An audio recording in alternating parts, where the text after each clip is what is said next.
fabulous peak can only mean one thing, Monroe baggers. We're back on Skye to do the jiggiest and jaggiest of the Cuillins, Sgurr Nan Gillean. The start point is from the Sgurr Hotel, which is extremely convenient, and there's a large tourist route, Ross assures me, all the way to the top. He'd better be right.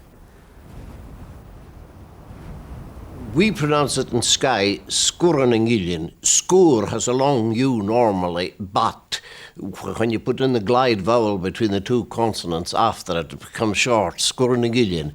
If you can't afford to stay at the Sgurr Hotel, you can camp here, and there's all-day food and drink facilities for walkers and climbers waiting in vain for the rain to stop.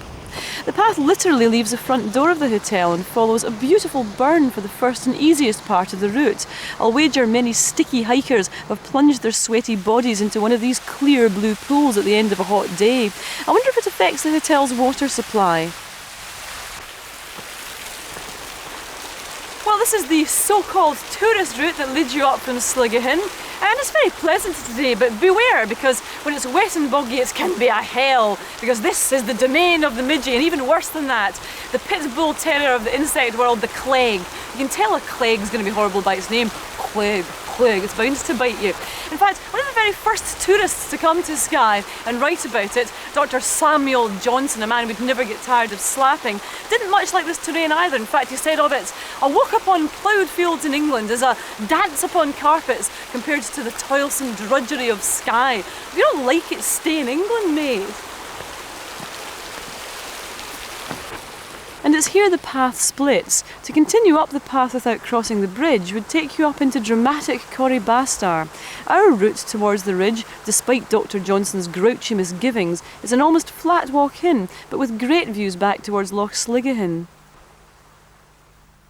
The route leads south across the wide expanse of moor, passing the eastern flanks of the mountain before making an ascent onto the southeast ridge. Obviously, with over 3,000 feet to ascend, it's not all flat, but I'll bet you worked that one out at home for yourself. And as soon as the path starts to climb, the terrain changes dramatically too.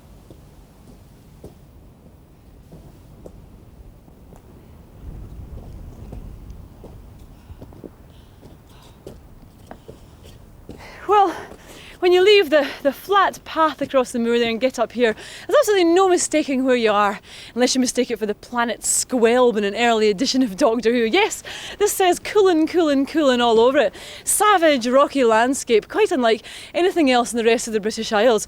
The really bad thing about it, though, that I find a little bit dangerous is the looseness of the rock. You've got to be very careful. It comes away in your hand all the time. It needs a bit of a hoover.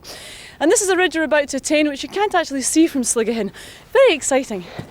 Incidentally, if you knock a rock over, you're supposed to shout "below," just in case it hits someone in the bones. Oh, below.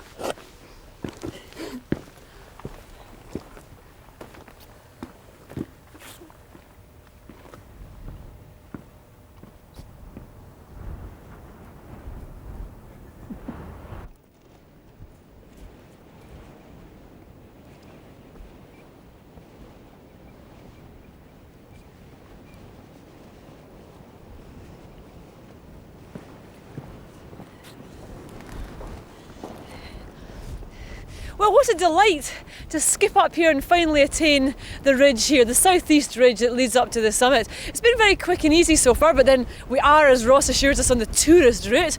Haven't seen too many kiss me quick hats yet so far. But here you get a fantastic view of the whole Skye Ridge across the Loch Corrie.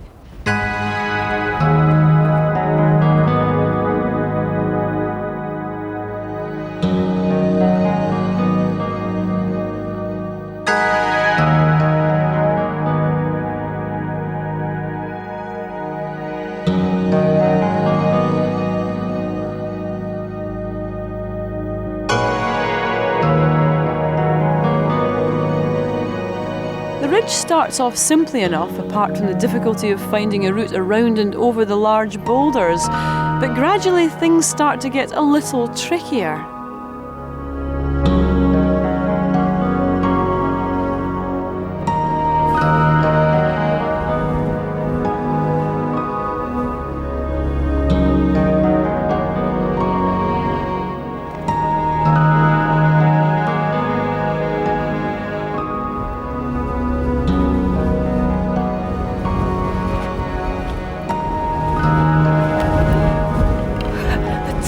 Yes, Trude.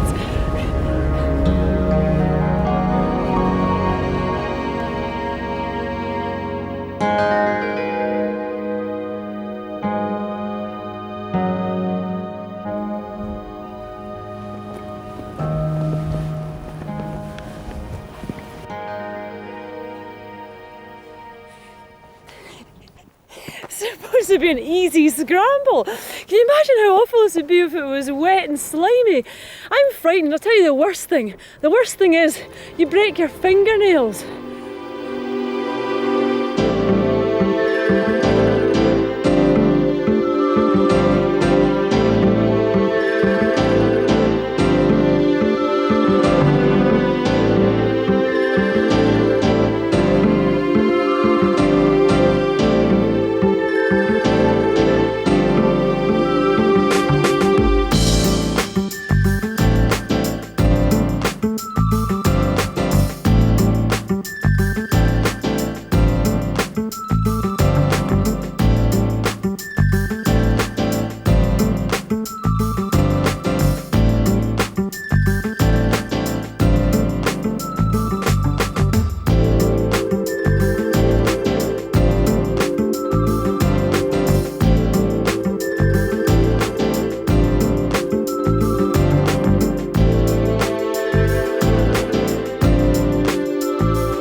Well, this is it, the tiny little summit of Sgurr Nan Gillean, a quite magnificent mountain at 3,167 feet. The translation of that, incidentally, means Hill of the Young Men. Fat chance of this film crew. Be quiet. But the thing about it is, even though we've come up the tourist route in inverted commas, it's still very exposed and there is some tricky scrambling there, so you should take enormous care. I wouldn't recommend it if you don't have a head for heights. But look at the superb views, quite unmatched by anything I've been on recently. Across there's at Inpin, you remember we did that last series. So right along the Coolin Ridge, down to Sligahin where we started. The red Coolins behind me and Blavin. Spectacular!